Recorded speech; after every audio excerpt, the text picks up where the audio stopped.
नमस्कार, मैं रवीश कुमार। वाराणसी बनाम वायनाड हो गया है। बीजेपी वायनाड से प्रियंका की जीत पर सवाल उठा रही है तो कांग्रेस वाराणसी से प्रधानमंत्री नरेंद्र मोदी की जीत पर सवाल उठाने लगी है।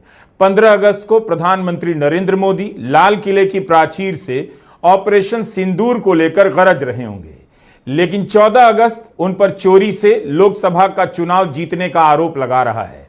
क्या यह अच्छा नहीं होता कि प्रधानमंत्री मोदी खुद चुनाव आयोग को पत्र लिख देते कि 15 अगस्त को लाल किले से मैं भारत के शहीदों को याद कर रहा हूं, इसलिए अच्छा नहीं होगा कि मुझ पर वोट चोरी का आरोप लगे। आप वाराणसी सहित पूरे देश के वोटर लिस्ट की इलेक्ट्रॉनिक कॉपी सार्वजनिक कर दीजिए या राजनीतिक दलों को दे दीजिए। लगता है अनुराग ठाकुर ने वायनाड, रायबरेली और डायमंड हार्बर के बारे में प्रेस कॉन्फ्रेंस कर बीजेपी को फंसा दिया है। आज पवन खेड़ा ने वायनाड को लेकर अनुराग ठाकुर के दावों को चुनौती दी और कहा कि वाराणसी के वोटर लिस्ट की इलेक्ट्रॉनिक कॉपी दी जाए, सच पता चल जाएगा। भारत में बूथ लूटने का इतिहास रहा है, वोट चोरी नया नया इतिहास बना रहा है। हम इस वीडियो में पानीपत की एक पंचायत के नतीजों की भी बात करेंगे। सुप्रीम कोर्ट ने 3 साल बाद जब चुनाव में इस्तेमाल यंत्रों की गिनती कराई तो हारा हुआ उम्मीदवार जीत गया। चंडीगढ़ के मेयर के बाद पंचायत के चुनाव में सरपंच के चुनाव की वोट चोरी पकड़ी गई। इस पर बात जरूरी है, लेकिन पहले बात वाराणसी की। हम वाराणसी का इलेक्ट्रॉनिक वोटर लिस्ट की मांग कर रहे हैं। सबको यकीन हो जाएगा, हमें तो है, लेकिन कुछ लोग अभी भी बचे हैं जिनके मन में संशय है। उन्हें भी यकीन हो जाएगा कि एक बूस्टर डोज मिला था प्रधानमंत्री को। काउंटिंग के दिन आधे दिन तक प्रधानमंत्री हार रहे थे। नरेंद्र मोदी वाराणसी से चुनाव हार रहे थे। गंगा पुत्रों ने उनका इलाज कर दिया था, लेकिन एक बूस्टर डोज फर्जी वोटर्स का मिल गया। 150 मिनट तक काउंटिंग का कुछ भरोसा नहीं मालूम पड़ रहा था, कहीं सब कोई आंकड़े नहीं आ रहे थे। अचानक वापस से आंकड़े शुरू हुए और प्रधानमंत्री जीत की ओर अग्रसर हो गए। 1 लाख वोटों से जीते।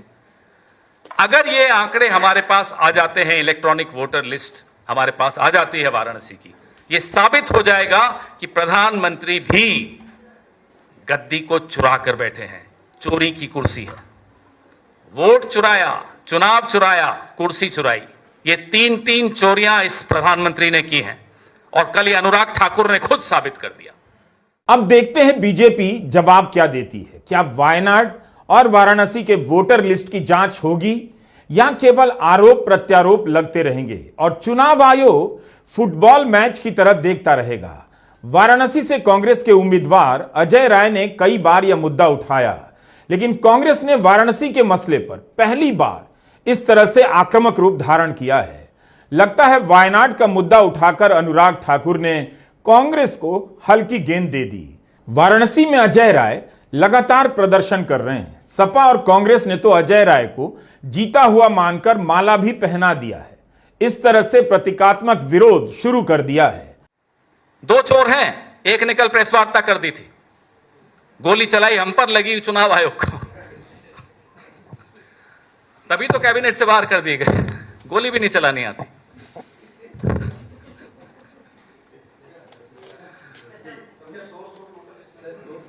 अब ये सोर्स के कितने वोट बने हुए जरा देखिए ना, निकालिए जरा आंकड़े। ये सोर्स है, ये सारा वोट, ये नॉन बायोलॉजिकल वोटर हैं। नॉन बायोलॉजिकल प्रधानमंत्री के नॉन बायोलॉजिकल वोटर। वाराणसी की काउंटिंग के दिन प्रधानमंत्री मोदी कुछ देर तक पीछे तो चल रहे थे। इस बार उनकी जीत का अंतर भी काफी कम हो गया, बल्कि भारत के इतिहास में सिटिंग प्रधानमंत्री कम हुए हैं जिन्हें इतने कम मार्जिन से जीत मिली है। 1 साल तक यह सब आरोप ठंडे बस्ते में था, लेकिन 7 अगस्त की राहुल गांधी की प्रेस कॉन्फ्रेंस ने 2024 के चुनाव को देखने का नजरिया बदल दिया। पवन खेड़ा ने तो कह दिया कांग्रेस मांग करती है 2024 के चुनाव के नतीजों को रद्द कर दिया जाए। दरअसल बीजेपी की तरफ से दिया जाने वाला जवाब टिक नहीं पा रहा है। एक ही सवाल पर आकर दम तोड़ देता है। अगर सब सही है तो चुनाव आयोग इलेक्ट्रॉनिक डेटा क्यों नहीं देता है? वाराणसी की बात वायनाड से ही निकलकर आ गई। अनुराग ठाकुर ने प्रेस कॉन्फ्रेंस में वायनाड में फर्जी वोटर का मामला उठाया, जिसके जवाब में पवन खेड़ा ने सवाल पलट दिया है। पूछा है, फर्जी वोटर नहीं होते तो प्रियंका गांधी वाड्रा वहां से 5 लाख से अधिक वोटों से जीतती। जो फर्जी वोटर थे वो बीजेपी के खाते में गए। क्या अनुराग ठाकुर पवन खेड़ा के इन तर्कों का जवाब देंगे? प्रियंका गांधी वाड्रा जी के लोकसभा क्षेत्र के लिए अनुराग ठाकुर जी हंसते हुए उछलते हुए बोलते, देखिए 93,000 फर्जी वोट। भाई थोड़ा सोच लेते बोलने से पहले। जीती कितने वोटों से है? 4,10,000 वोटों से जीती हैं। 93,000 फर्जी बता रहे हैं। मैं बता दूं आपको, बीजेपी को वहां 1 लाख वोट मिले, हम भी हैरान है कैसे मिल गए। कल उसका भी जवाब मिल गया। 93,000 फर्जी हैं। मान लो ये फर्जी वोट वायनाड में नहीं होते तो प्रियंका गांधी जी 5 लाख वोट से जीतती। अनुराग ठाकुर की प्रेस कॉन्फ्रेंस के बाद यह सवाल होने लगा कि बीजेपी ने इतनी जल्दी 6 निर्वाचन क्षेत्रों का विश्लेषण कैसे कर लिया? क्या उसे चुनाव आयोग ने कोई आंकड़ा दिया था या बीजेपी ने इसकी मांग की थी? क्या बीजेपी को इलेक्ट्रॉनिक कॉपी दी गई जिससे इतनी जल्दी विश्लेषण हो गया? राहुल गांधी ने तो बाकायदा प्रेस कॉन्फ्रेंस में दिखाया कि कैसे 7 फीट की ऊंचाई के बराबर दस्तावेज दिए गए, वो भी एक विधानसभा के, जिसके अध्ययन में 6 महीने लगे। तो बीजेपी ने इतनी जल्दी से कैसे कर लिया? वायनाड में 93,499 डाउटफुल वोटर हैं, जिनमें से 20,438 डुप्लीकेट वोटर हैं, 17,450 फेक एड्रेस के साथ हैं, 4,246 मिक्स्ड हाउस होल्ड है और 51,365 वोटर मास एडिशन में हुए। अब आप नाम देखिए साहब, मैमूना नाम है, बूथ नंबर 135 है और फिर वो 115 पे भी वही है, फिर 152 में भी वही है। विधानसभा एक है इरानाड, लेकिन पोलिंग बूथ 135, 115, 152 में मैमूना बार बार वोटर बन जाती है, लेकिन राहुल जी प्रियंका जी को पता नहीं चलता क्योंकि उनको चुनाव जिताती हैं। और यही नहीं, 17,450 फेक एड्रेस, इसके उदाहरण आपके सामने। 52 वोटर आईडी एक ही घर पे 52 नंबर पोलिंग बूथ पे वंडूर असेंबली में हुए। राहुल जी आप क्या कर रहे थे? प्रियंका जी आप क्या कर रही थी? आपके बीएलए क्या कर रहे थे? क्या अनुराग ठाकुर ठोस तर्कों से लैस होकर आए थे? उनके इन आरोपों से तो यही सवाल बनता है कि जो चुनाव आयोग विपक्ष की 6 सीटों पर चोरी होने दे सकता है, जहां फर्जी वोट से विपक्ष के उम्मीदवार चुनाव जीत सकते हैं, तो बाकी सीटों पर बीजेपी के उम्मीदवारों को कितना फायदा मिला होगा? क्या इसका यह मतलब नहीं निकलता कि काम भर की सीटें जीत या सरकार बनाने भर के लिए सीटें रख लो, कुछ विपक्ष को भी दे दो? यह भी तो कहा जा सकता है। अनुराग ठाकुर की प्रेस कॉन्फ्रेंस के बाद यह सवाल जोर जोर से दरवाजे को धक्का दे रहा है। पवन खेड़ा सूत्रों के हवाले से खबरें प्लांट करने को लेकर भड़क गए। जो आपने बोला ये सोर्सेज बोल रहे हैं या ज्ञानेश गुप्ता बोल रहे हैं? ईसीआई की तरफ से आया। ईसीआई की तरफ मतलब क्या होता है? साइंड है या हिरेन जोशी के व्हाट्सएप फॉरवर्ड है? बताइए ना क्या है, किसका व्हाट्सएप है, जरा बताइए तो। सोर्स बेस नहीं, सोर्स क्या होता है? कौन है सोर्स? अब सोर्सेज से तो मैं और 10 चीजें कह दूंगा, आप छापेंगे। कौन है सोर्स बताइए तो। हिरेन जोशी है, ज्ञानेश गुप्ता है, वो अजीम शायर है, कौन है वो राजीव कुमार, कौन है? सर ये भी अरे ये क्या मतलब है साहब? सोर्स ने कह दिया कि राहुल गांधी पर आरोप लगा दिया। सोर्स कौन है? Who is this ECI source? हिम्मत नहीं है सामने आने की। हिम्मत इसलिए नहीं है कि सोर्स सिर्फ राहुल गांधी के लिए जवाब देता है, अनुराग ठाकुर पर नहीं सवाल खड़े करता। क्यों डरते हो अनुराग ठाकुर से? उसमें यह भी कहा गया सर कि वोट चोरी का जो आप नारा दे रहे हैं उसमें आप करोड़ों मतदाताओं को भी गाली दे रहे हैं। हम किसी को नहीं गाली दे रहे, जो चोर है उसको मालूम है उसी को गाली पड़ रही, इसीलिए वो सोर्सेज के माध्यम से आपको जवाब दे रहा है। 2 चोर हैं, एक ने कल प्रेस वार्ता कर दी थी, गोली चलाई हम पर, लगी चुनाव आयोग को, तभी तो कैबिनेट से बाहर कर दिए गए। गोली भी नहीं चलानी आती।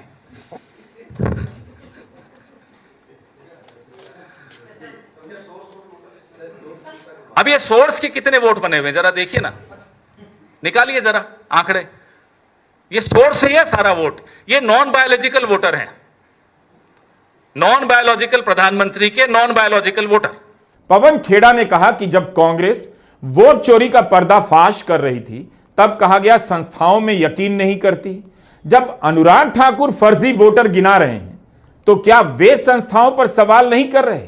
वोट चोरी का मामला बहुत सीरियस हो चुका है। केरला के त्रिशूर से कांग्रेस के हारे हुए उम्मीदवार ने बीजेपी के विजयी उम्मीदवार सुरेश गोपी की जीत को चुनौती दी है। सुरेश गोपी इस वक्त केंद्र में मंत्री भी हैं। मीडिया रिपोर्ट में एक महिला के घर पर 9 वोटर के दर्ज होने की बात सामने आई थी। कांग्रेस के पूर्व सांसद ने आरोप लगाया है कि त्रिशूर में 60,000 वोटर फर्जी जोड़े गए। 2024 के चुनाव से पहले सुरेश गोपी का वोट तिरुवनंतपुरम में था, वहां के मतदाता थे, लेकिन चुनाव के समय त्रिशूर के मतदाता हो गए। इसकी भी जांच की मांग की गई है। चंडीगढ़ के मेयर के चुनाव में कैसे खुलेआम डकैती हुई आप सभी ने देखा। अब हरियाणा के पंचायत चुनाव में वोट चोरी पकड़ी गई है, यह भी देख लीजिए। और इसी के साथ आ गया फिर से वही सवाल, उसी यंत्र का, वही यंत्र जिसका नाम लेने पर वीडियो उड़ जाता है, वीडियो के नीचे नोटिस चिपक जाता है, इसलिए हमने उसका नाम यंत्र रख दिया है। इन दिनों इस तरह के यंत्रों को संभालने वाला तंत्र यानी चुनाव आयोग वोट चोरी के अनगिनत आरोपों से घिर गया है। सुप्रीम कोर्ट ने पानीपत के बुआना लाखू पंचायत चुनाव के वोटों की गिनती अपनी आंखों के सामने कराई। तंत्र से कहा यंत्र लेकर आओ। सुप्रीम कोर्ट की ओएसडी के सामने वोटों की गिनती दोबारा हुई। जो जीता था उसकी चोरी पकड़ी गई। जस्टिस सूर्यकांत ने पानीपत के उपायुक्त और चुनाव अधिकारी को निर्देश दिया है कि 2 दिनों के भीतर याचिकाकर्ता मोहित कुमार को विजेता घोषित किया जाए, सरपंच बनाया जाए। Justice Suryakant, justice Dipankar Datta, justice N Koteshwar Singh की बेंच के सामने यह मामला आया। बेंच ने निर्देश दिया कि बिना किसी देरी के मोहित कुमार को सरपंच बना दिया जाए। नवंबर 2022 में हरियाणा में पंचायत चुनाव हुआ। नवंबर 2022 से ही मोहित कुमार सरपंच का चुनाव हारने के बाद लड़ रहे हैं। पहले पानीपत में इलेक्शन ट्रिब्यूनल में गए, फिर पंजाब हरियाणा हाईकोर्ट गए और उसके बाद सुप्रीम कोर्ट। 3 साल उनकी जिंदगी के निकल गए।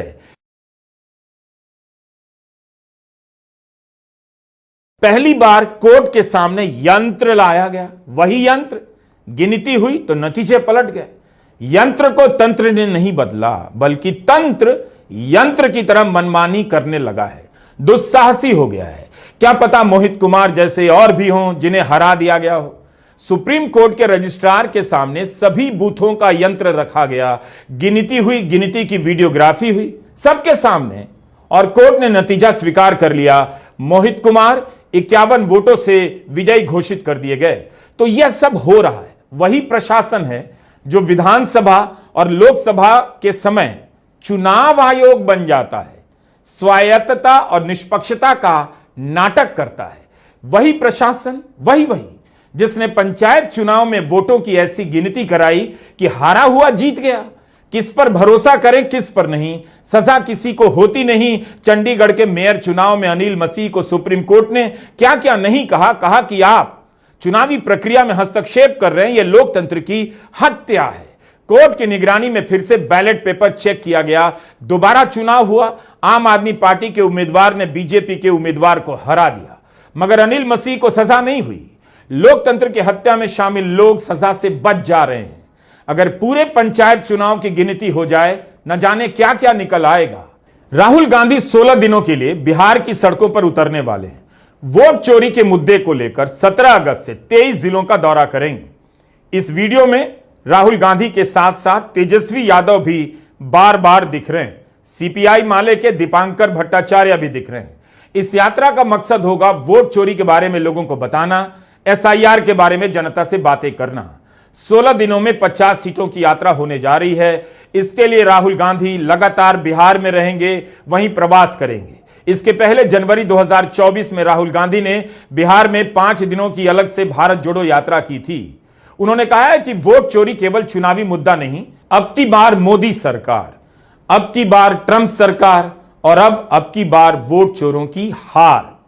नारे बदलते जा रहे हैं। कांग्रेस ने वोट चोरी को लेकर तरह तरह के पोस्टर बनाए हैं।